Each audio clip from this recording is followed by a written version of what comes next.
Hey everybody, Rico here. So we're still having problems with the US and our current president just messing up every relation possible with the world nations. From him bullying said leaders, to him just speaking out of turn, to him being brash and argumentative, to everybody that might have something opposing to say to him. This no haired, orange colored man is causing worldwide worry. And it's a mess. It really is. In recent news, we have our representative that represents our president talking about this long time war of tariffs and tax and going back and forth with people and their rising taxes and placing tariffs on unaware countries. And for a while, there's been this tax agreement in place. And now all of a sudden it's been disrupted. And we have our president who decides that, you know what, the Americas has not been treated fairly. The American people have not been treated fairly. So you know what I'm gonna do is I'm just gonna start throwing tariffs at everybody and rising them up. And in the midst of the places that are getting these tariffs is China. China controls about 90% of the world's known supply of what are called rare earths, as in the stuff that makes electric engines run and fighter jets fly. They are the elements of the periodic table, some of which you likely never bothered to learn because they had such wildly arcane names like dysprosium and ytterbium. But if you're building an electric vehicle and you need a way to keep your neodymium magnets from weakening under extreme temperatures, you are heat-proofing with dysprosium. If US Marines are carrying out a nighttime raid and those soldiers need night vision goggles, you're converting infrared light into something visible with terbium. China recently added 7 new categories of rare earths to a list of controlled materials, which now requires US companies that need them to get a license for them. So, China has been in relation with America for years. You all know from way back in the day to up to now, we have so many products that if you look real close, you'll find a tag or a stamp, something that says made in China. I mean, you cannot escape it. Or made in some other place. A lot of times it's made in China. I mean, they're popular for that. And so this is a thing that is just known and just is recognized. However, now we have this problem where the American president is saying that, you know what, hey, we're going to start raising the tariffs on y'all. Y'all going to have to pay taxes on imported goods. So China instead was like, we can play that game too. Rise the tariff up. So, Donald Trump is a man that does not like to lose. He has to have the last word. No matter what, he could be wrong as day. Gotta always have the last word. So he decides that, you know what, I'm gonna give a 105% tariff to China. And we're gonna put the pressure on, and you all better make some type of agreement, because if not, then here you go, and we just gonna destroy everything, the whole relationship. The taxes on the goods is gonna destroy the whole relationship of jobs over there. We see many people in working class situations in China doing factory jobs, doing just labor jobs, because these are the jobs where you don't really need a whole lot of education, but you can also make a good amount of money. I mean, you slaving your ass off, but they do bring home a good amount of money at the end of the day for their families. And so a lot of these goods, of course, are imported goods that do come to America. And it's been something that's been going on for years, and it's in the culture. It's a Chinese word, culture, and it's just their thing. And I'm not going to knock them for it. However, in the midst of all of this as well, we once again backtracking to this representative of Donald Trump. He goes and he calls Chinese people peasants. Ask ourselves, what has the globalist economy gotten the United States of America? And the answer is fundamentally it's based on two principles: incurring a huge amount of debt to buy things that other countries make for us. And to make it a little bit more crystal clear, we borrow money from Chinese peasants to buy the things those Chinese peasants manufacture. That is not a recipe for economic prosperity. It's not a recipe for low prices, and it's not a recipe for good jobs in the United States of America. All right. So they're the peasants, but America is having a horrible economy, horrible problems with inflation. I can imagine just all of these different places in America that are poverty stricken, that are slums, that are trailer parks, that are broken down houses where people that are in need. However, China, they're full of peasants. All right. If you say so, I'm gonna let it go. I'm just gonna let it go. So, it's like, okay, he throws this out here. It's about their peasants, that they've thrown a bone out to the peasants, basically, and everybody's like, oh God. So China's overall living space looks very, I want to say, kind of outdated, a bit more on the older side, even though there is parts of China that is very, built up. But then I think a lot of the parts of China that the outside world sees is more so like the working class world of China, the factories, the rural villages, the farmers, the people that live in huts, maybe people that live in the woods, the people that, are not very well off, and they assume like that's China. It's kind of like North Korea too. Like, people assume like just the camps and stuff and the military stuff that they see is all North Korea, even though North Korea does have like also cities and stuff that are somewhat built up in some type of technology. So, some people will be like, well, the good that we do see in China is like propaganda, but it's not. One thing I will say, and as much as I have talked bad about China, they do have methods in place that do help their youth and do help their people as far as education, as far as giving them the tools that will help them be in a good position to have a good job, whether they decide to stay in China or go abroad. I will say that, and they do this very well. Their educational system is rigorous, and it's very hard, harder than most other places in the world, but it does set them up to be successful. So that's one thing that I think that all of us have to applaud, no matter how you feel.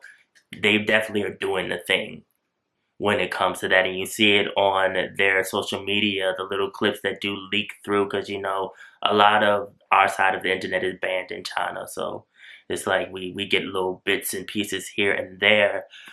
However, it is not right to call anybody any type of name, especially people where you do depend on them, because let's be real, America is getting more from China than vice versa. So the whole plan is supposed to be that America is supposed to bring back more of the jobs to this nation. However, it's like, let's be honest here. Let's be completely honest. They can bring back these jobs, but a lot of Americans don't want to do those jobs. There are jobs that are over here that a lot of Americans think they're too good to do. There are a lot of jobs here that are labor jobs that a lot of Americans don't want to do. A lot of young Americans do not want to do. They rather starve. They rather get food stamps. They rather get any type of aid from the government, live in the projects, than go out and work some of these jobs that are out here. Meanwhile, the Mexicans are working those jobs. Meanwhile, the immigrants are working those jobs. And really, The immigrant, their blood, sweat, and tears are what America was really thriving off of. Kind of in a low-key way. They're the ones in the field picking everything. They're the ones that are providing the food. They're the ones doing the back-breaking labor. So these jobs that they're saying are not here are definitely in America. It's just that a lot of people don't want to do those jobs. So, okay, let's say this tariff thing does work and they're insulting everybody, calling people peasants and all that stuff like that, and they bring the jobs over here. Do you really think that a lot of these people actually want to do these jobs? We got homeless people on the street that rather be on the corner and beg than to go and work a labor job. Rather go and be on drugs than work a labor job. Meanwhile, we got Mexicans coming over here, whether it's illegal, legally, family living in one room, doing all these jobs, not making the pay rate that, Americans want, but they're working these jobs and they're saving up that money. And they're not complaining. They're just happy to be over here. So it's like somebody in my society gonna have to humble themselves a little bit. Because they talk about bringing all these jobs over here at what pay rate? Then what about inflation too? You all talking about all these tariffs and the taxes that we're getting, prices gonna rise up. Prices of everything gonna rise up. Electronics, cars, food. And then still we're gonna have people that think they're too good to work the labor job.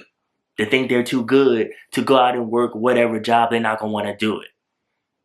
They'd rather have GoFundMes.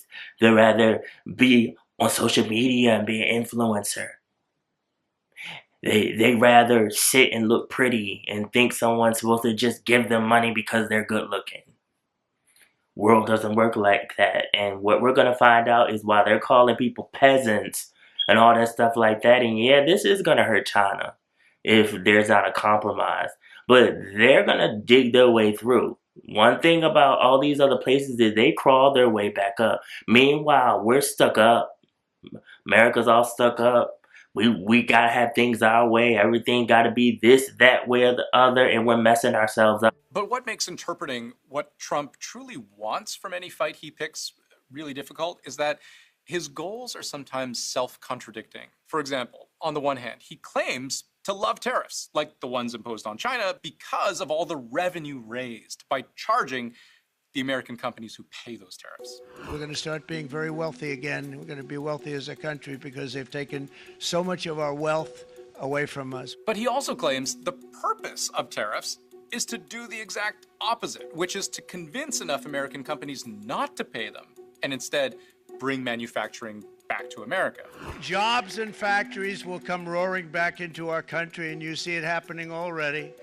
We will supercharge our domestic industrial base. We will pry open foreign markets and break down foreign trade barriers. And then other times, he seems to see tariffs simply as a club with which he can beat his opponents to extract concessions on things that have nothing to do with trade at all, like the push to get the Chinese company behind TikTok to sell its US operations to an American buyer. Quote, maybe I'll give them a little reduction in tariffs or something to get it done. It's very tricky, and it's not clear that there is a grand bargain that could be struck that would put US-China relations on a stable footing, which means both sides could end up disappointed. Because they don't know exactly what to prepare for, they have to prepare for everything. But what is unavoidably clear is that while Trump is in no way the original source of friction between the US and China, I mean, this has been an adversarial relationship for a long, long time, Trump has picked a trade fight with perhaps the one country in the world best able to stand up for itself. The US-China bilateral relationship commercially comes to a halt, which we're on the precipice of doing. That is going to be sand in the gears of the global economy altogether. It is hard to overstate how damaging and risky this is. It's this incredible shock treatment that could well kill the patient. Economy is not going to get any better. Our economy was a little bit better. Now all this has happened. This man, this orange man is now in office. He's messing up everything. We got people that are protesting, and it's like, but y'all asked for this. Y'all put him in there. Y'all are saying that, oh, he's going to bring the jobs back. Okay. All right. Okay, you say I'm gonna wait and see it. I'm gonna wait and see. I don't think it's gonna get any better. It's gonna get worse, and we're gonna have the United Nations turning on us because he's gonna leave a bad taste in everybody's mouths because he's acting a fool right now. He's not thinking about other people. He's not thinking about the overall goal in the long run of things. He's only thinking about himself and his pride and having the last word, and it's going to mess everybody up. Everybody. And I'm just like, we got a president that's on TV bullying another United leader. A president that has people that are representing and calling people peasants. You can't make this up. I wish that we could, but you can't. You can't make none of this up. I can't. I don't know. I'd like to look at what this is going to mean for ordinary people. Who's going to be hit harder here, consumers and workers in the U.S. or in China? In terms of which one would be hit harder, I think in the first pass, there's two different sides to this. On the American side, we already had substantial tariffs on a lot of things like clothing, kids' shoes, all types of consumer goods. So a lot of that cost had already passed through to U.S. consumers with the first round of Trump tariffs. People generally on lower incomes, the bottom 20% of the income distribution, are more hard hit by tariffs than, say, an income tax because they spend more of their income on material goods like paper plates or clothing or shoes. On the Chinese side, China tends to not import, the consumers don't import as many foreign varieties as I think we would see in the United States case. So I think on the Chinese side, a lot of ordinary, consumer goods like clothing are probably produced in China anyway. So that cost probably won't, push forward to consumers. On the Chinese side, I think the bigger worry is in employment. Yeah. And essentially, with this reduction in production associated with U.S. tariffs, people are going to be losing their jobs. And that's going to be where the tariffs will bite on the Chinese side. Jobs were precisely the reason Trump started all of this. He promised to bring jobs back to America, but bringing manufacturing back to the U.S. is easier said than done, isn't it? How does he expect this to work, and in what time frame? So he wants this symbolic victory of moving manufacturing back into the United States. I think something that's escaped him, since going all the way back to 2018, is that if we look at the history of U.S. employment and manufacturing going back to, say, 1980, every time the U.S. has a big recession, we lay off a lot of workers, our investment rises, we invest in new capacity, machinery, et cetera, and U.S. productivity rises because over, the last, say, 60 years, the U.S. has continually invested in productivity, which means reducing the labor share in manufacturing, in manufacturing. So manufacturing output in the U.S. grows, but the share of employment in manufacturing declines. So realistically, wages in the U.S. are very high. They're among the highest in the world. And so if companies want to invest in the United States to expand production, they're going to do it in the most labor-saving, efficient way possible. I'm lost. I gotta be deep down in the sunken place, deep down in the twilight zone somewhere, because oh my goodness, I can't process it. I don't know if I want to process it. It's too much. It's too much for me to handle right now. Every time I look at the news, I just get sadder and sadder and sadder each day. And I'm just like, you know what? Let me just mind my black ass business and stay over here and just stay to myself. Because it's like, it's not getting any better. It's just not. It's like, it's all going to come crumbling down like People out here, we struggling. Americans are struggling. It's not looking good at all. And it's scary. It's very scary. I don't like having someone, and it has nothing to do with like Democratic or Republican, because the Republicans are seeing where this man is crazy as hell too. They're seeing it. So it had nothing to do with that. It's just having common decency and respect and having class. And it's like, no matter what side you're on, I think we can all agree on that. And this is a hot mess.